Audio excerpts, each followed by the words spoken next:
Hey, ladies and gentlemen, welcome back to the channel. As always, it is Nick here, back with your daily crypto news and analysis. And today we are going to be talking about Hedera and Hbar. So with that being said, I hope that you are all having a beautiful day or a beautiful night wherever you guys are out there in the world. So recently there was a little bit of an update, and it was actually from the OS Summit. And this was DLT 2.0 is about practical functional use cases that actually matter, not just monkeys. Now, for most people, they are kind of stuck in this short-term mindset, and I get it, right? When we're in crypto, we're here to make money, but I want you all to understand that if if we go back to the dot-com bubble, and just for reference, we were investing into a stock called Amazon that nobody really knows what the future holds for Amazon. It's just like a book company, right? We're investing into Amazon, and the stock goes up. Maybe it goes up a couple, 10%, 20%, maybe a couple 100%. And I can't wait to get out of this Amazon stock because it's going crazy, right? I sell it. I never look back.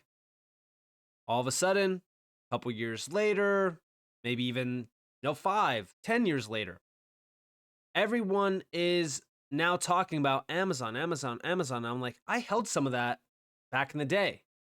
All of a sudden, I look at the stock price and I can't believe it, because now that same stock price is now up 1,000%, 2,000%, 5,000%. Who knows, right? This is where I foresee crypto going. Except we don't have to wait a massive amount of time, because if you go back to the dot-com bubble bursting, it took roughly almost a decade before things really kind of looked very good in terms of the prices again for stocks. Crypto, I don't think, is going to have to wait that long because, again, utility is going to be tapped in at scale very quick once regulations are in place. But we will start to see a major wipeout of all the trash. And the reason why I bring this up, the reason why I just utilize that as an example, is because there's companies in this space like Hedera that everyone's looking at right now, and they're just saying, oh, the price action sucks. Why would I even hold Hbar when I could be holding, Solana, or I could, hold this or that, whatever. And we're starting to see a little bit of a change in this space. And I put out 2 posts regarding this. Initially, it was back in May of 2023. It's almost a year ago now. And what I said was, one thing that is so clear about these meme coins hitting 100 million to 1 billion is that we're just waiting for the bubble to burst. I wasn't around for the dot-com bubble, but I heard stories. You had companies built out of a shed in the backyard, valued at $1 billion plus, and look what happened. The realization that 99% of these tokens are worthless puts you ahead of most. We will witness the death of tens of thousands of projects once clear regulations come into the space. What will rise from the ashes is the tokens actually providing value, creating efficient solutions, changing the way money is moved and settled, digitizing workflows. These will be the ones that'll be the future Amazon, Apple, Google. You get the picture. Utility matters. And just recently, back in January, it was after the Bitcoin ETF, discussions. I said I strongly believe that we are starting to move away from the speculative market into a much more mature one. Let's talk about it real quick, and this could very well be DLT 2.0, right? And I said recently we saw Jay Clayton discussing Bitcoin spot ETFs. His overall view was that during his prior tenure at the SEC, there was far too much wash trading and illicit use of Bitcoin to have an ETF. Now, apparently, Bitcoin is safe even after Elizabeth Warren and Jamie Dimon were saying the opposite. Confusing, right? The significance of the ETFs is not just the money that will come from it, but the reputation. We are seeing for the first time in history of crypto, traditional financial giants coddling Bitcoin. This definitely goes against the original idea of Bitcoin and crypto, but it was inevitable either way. Leaders from this space, especially from Ripple, predicted this is the year institutions really start taking crypto serious. Regulation standardization is what I'm really focused on at the moment. Singapore, UAE, UK, Hong Kong, Japan, Europe, hell, even the US is now moving in some substantial bills for crypto or progressing heavily. It would be a bad decision to avoid the key factors and rather be distracted by just what the ETFs do short term. Remember what the ETFs really are, a welcome mat for the Web2 retail herd. We witnessed Larry Fink and various other TradFi leaders practically spotlight tokenization as the biggest thing in the history of tech on mainstream media. I reported on the giants already tapped in on various fronts regarding this, as well as like Hedera with Aberdeen or even Stellar with Franklin Templeton. And these are just two of many. We are starting to see the flood of institutional and enterprise players jumping into the space. Reports are coming out from names like Citi mentioning the keys to mass adoption. They are all aware of what is coming to the world of crypto over the course of the next few years. This will be bigger than the internet, and it will truly transcend every single innovation in history. Notice how I didn't even mention the convergence of blockchain and AI, which will accelerate this even further. At the end of the day, the ETFs are the beginning of what's to come for crypto. Institutions are embracing this market for what it really will become, a breeding ground of incredible innovation and wealth creation. The key for the retail sector was to be positioned and be positioned before it really is too late to be early. I'm not focused on prices at this point, and I surely don't care what happens next week or next month. I'm looking much further ahead. This is the biggest opportunity that we will ever have for the next probably 10, 20, hell, who even knows how many years. Don't waste it. And this is true today. As we look at tokenization, we just recently got a big update on April 15th. Traditional financial institutions embrace tokenization on public blockchains. It's not on private blockchains, it's on public blockchains. Why is this something significant to mention? Well, think about it, right? You have these big institutions bringing possibly trillions and trillions and trillions into the space on public chains. How valuable do you think that that makes the currency that powers those networks? Think about that. Hbar powers Hedera. It is the backbone for Hedera. So if Hedera starts bringing in institutions that are tokenizing trillions of dollars, and you start to see trillions of dollars moving and settling all through Hedera, how valuable do you think that makes Hbar? Again, we could very well still be years away from something like this, but we're already starting to see tokenization becoming a much bigger deal. We already have, TVL out there measured on public blockchains in terms of tokenization. It's only a matter of time until we start to see the big flood come into the space. BlackRock was one of the first ones, right? And just recently, they tapped into the Ethereum network. Comical, right? It's Ethereum. We know that it's not going to be just Ethereum. We know Ethereum is not the golden egg in terms of tokenization, in terms of a network, right? Because we know Ethereum cannot scale. Ethereum is not a great opportunity for, major transactional use cases or anything like that. And we know this because a lot of the dominance from Ethereum has been moving over to other chains, specifically even Hedera. But also outside of this, we know that there was a report back in September of 2022 that they looked at illiquid assets, tokenization of just illiquid assets would reach $16 trillion by 2030. What about tokenization of liquid assets? What about tokenization custody, which is valued at $10 trillion by 2030? There's $26 trillion in just tokenization of illiquid assets and also custody services around tokenization. So imagine how big tokenization really will be. Now, within this, remember this, back in 2021, now I put a spotlight on this already. The World Economic Forum, blockchain could disrupt 867 trillion in traditional markets. Think about how crazy this is. And like I said, this goes back to 2021. And you know what's funny about this? Look at this. Board members include Christine Lagarde, Larry Fink from BlackRock. You have these individuals that are against crypto initially. Now they're pro crypto. Even Christine Lagarde has, flip-flopped around the idea of like, oh, crypto's bad. No, crypto's good. It's all ridiculous, right? But these were the markets that they were looking at. It was about roughly 866.9 trillion. Guys, today, these figures have grown. We're well over the $1 quadrillion level now. But I bring this up because it's been a constant thing to focus on, is just how much money is going to be affected by tokenization. And even the DTCC, back in September, tokenization, the future of securities or just a digital dream. They fully broke this down. And it's funny because now we know that the DTCC is 100% all in on tokenization. Why? Well, because they just recently acquired Securrency. They wanted to completely buy up Securrency because this is providing them with their infrastructure around tokenization. And it's funny because, again, not a lot of people know about some of these names. How many people are actually, like, think about this. How many people are paying attention to what tokenization is?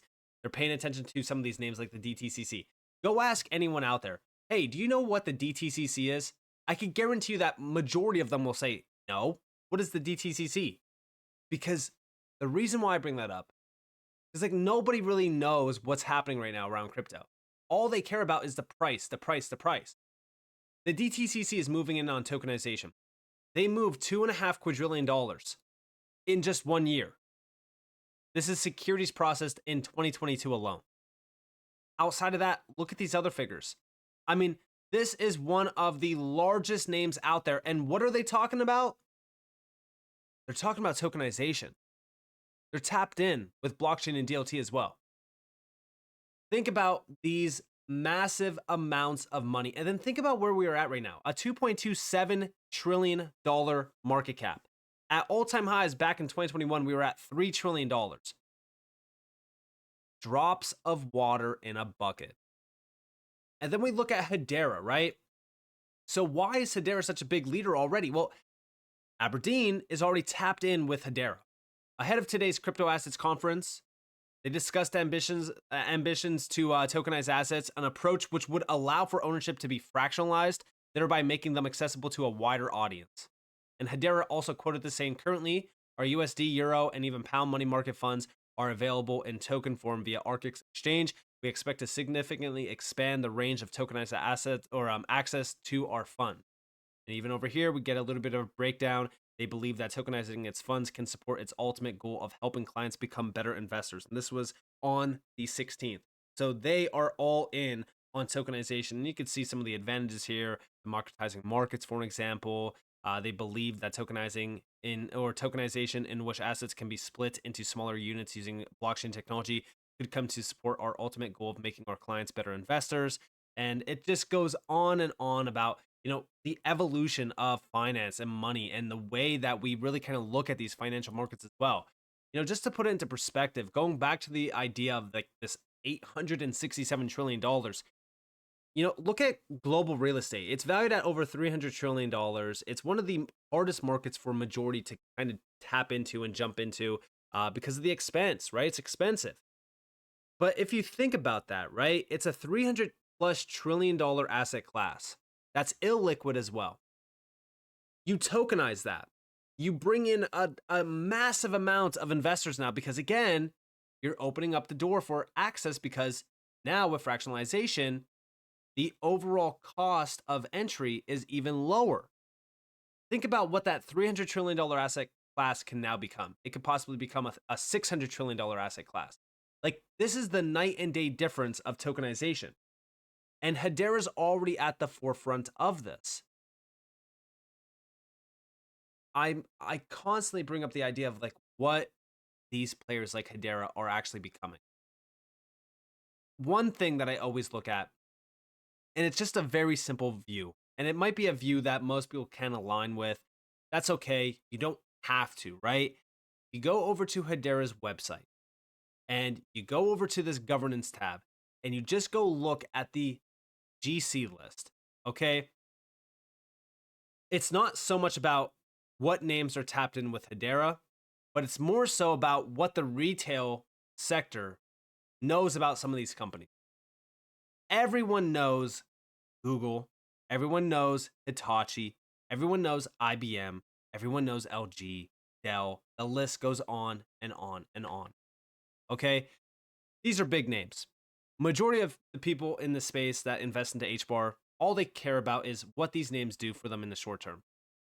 Nobody cares about what these names are looking at in terms of, hey, if I'm Google and I'm like, hey, I want to be a GC on Hedera, nobody cares about what Google is seeing in Hedera or what they expect in the future from Hedera. If I'm someone at Google and I want to be participating in a GC for this company, Hedera, I'm 100% doing it because I'm interested in what this could become. It's the same reason why you have individuals from Amazon and, these institutional giants leaving their positions at these jobs and coming over to Ripple or Hedera or Stellar. Do you honestly think that they're leaving those positions because they think that this might be a big thing? No, they know that this is going to be a big thing because they already seen it happen in history around the dot-com bubble. But now, this will be so much bigger than the internet. This will be absolutely massive because this isn't you investing into a company. This is you investing into technology. That's the night and day difference here. And it's technology that we are already seeing it in action, and it's only going to continue to grow from here. How do we know that? Because of what these major institutions are telling us, like BlackRock, for example, when they say that this is going to completely dwarf every single asset class out there. It is going to transcend every single asset class, because when we think about tokenization and we think about the asset classes that this is going to disrupt, it is absolutely insane. So with that being said, to really kind of summarize things, when we look at the next step for DLT, blockchain, crypto as a whole, yes, in my opinion, this is the last cycle where we are looking at hype and speculation. Regulations, we're on the edge of regulation. With regulations comes DLT 2.0. And that's when use cases and utility shines brighter than anything. And I'm sure that that is when everyone that is looking at the prices today, tomorrow, next week, they will realize that, wow, I was holding the future Amazon or Google or Apple or whatever, because I truly do think that this technology, this space, when it's more mature, it is going to truly show everyone the power behind the technology and what it will do for the traditional world. So with that being said, I hope you guys enjoyed this video. If you guys did, definitely leave a like, subscribe, turn notifications on because of more free content. You guys are more than welcome to follow me on Twitter and join the free Discord in the description below. And with that being said, guys, it's been Nick. Thanks for watching. Peace out.